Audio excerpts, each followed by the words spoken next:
Энэ жил олон болсон олон үеэр усны аюулуудыг одоо та бүхэн яг энэ Шунхлаа группийн шатхуун зүгэх станцын энэ газар дээр байна.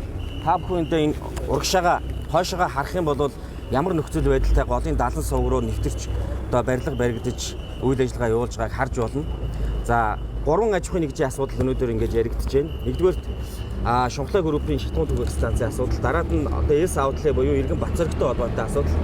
За дараад нь Аквагарден бүхний энэ 3 асуудал өнөөдөр ингэж яригдаж газар албан чөлөөлөх шийдвэр гараад ингээд хэрэгжилт хангалтгаар ажлыг гарч ажиллаж байна.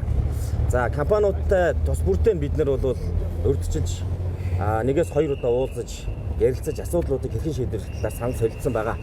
За Шунхлаа групп компаниуд бол асуудал үндэсний компанийн хувьд том компаниуд бол асуудал нааш тандж байгаа ч бид бол одоо нэгэнт иргэдийн эрүүл аюулгүй орчинд амьдрах нөхцөл хангахгүй байгаа учраас яаралтай шийдвэр гаргаж яаралтай арга хэмжээг ингээд зохион байгуулж өнөөдөр энд үйл ажиллагаа зохион байгуулах гэж байна.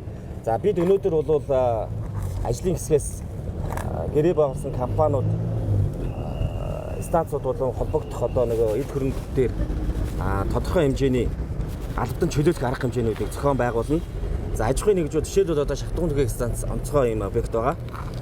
Компаниуд өөрсдийн одоо зарим хүчээр асуудлуудыг газраагаа чөлөөлөх юм одоо санал солилцож ярилцсан.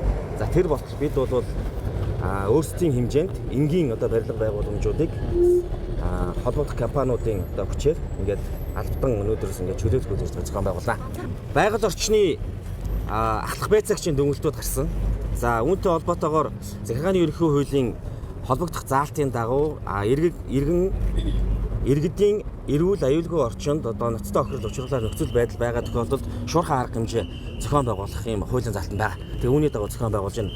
Өөрөөр хэлбэл өнөөдөр жишээлбэл үер болоод асуудал хүндэрх юм бол бид жишээлбэл шүүхийн процессыг хүлээж ийн гэдэг юм уу одоо жишээл нэгэнт иргэдийн одоо аюулгүй орчинд амьдрах хэрэг зөрчигдөж байгаа учраас асуудлыг шийдвэрлэх хуулийн заалтын дагуу энэ асуудал шийдэгдэж байна.